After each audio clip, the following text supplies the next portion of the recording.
Non, plus sérieusement, c'est vraiment le plus gros faux bail même qu'il existe parce que tu ne vas pas t'enrichir ou te faire plaisir sur le dos des gens qui souffrent ou qui ont vraiment besoin d'aide.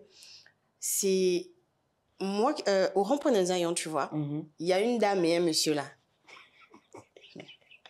Il y a une dame et un monsieur là. On va vous exposer.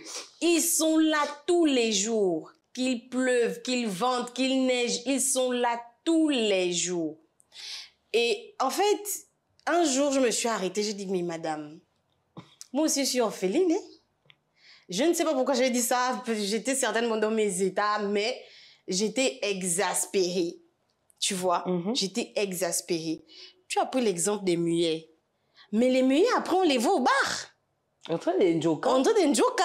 Et ce qui m'énerve, c'est que des fois, ils utilisent ça. C'est soit le gars, il est vraiment muet et il décide de ne rien faire de sa vie. Et donc, il va passer son temps à faire, et puis, il va jouer avec l'émotion des gens. Tu es muet, tu es dans des conditions difficiles, etc.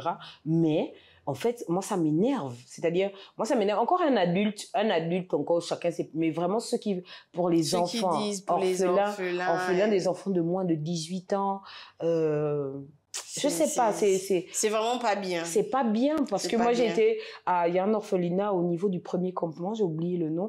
On avait fait un don là-bas en fin 2023, si je ne me trompe pas. En fin 2022, fin 2023, je pense, avec l'équipe du coin qu'on appelle le pub.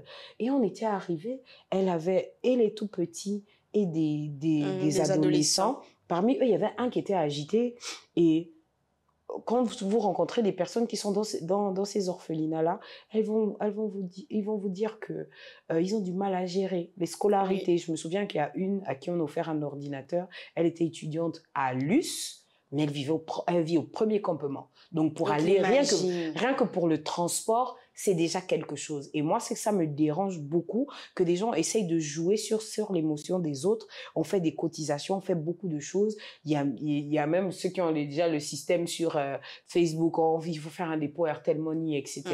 Mais où est-ce que cet argent va? Pourquoi arrêtons de jouer avec les émotions des gens, etc.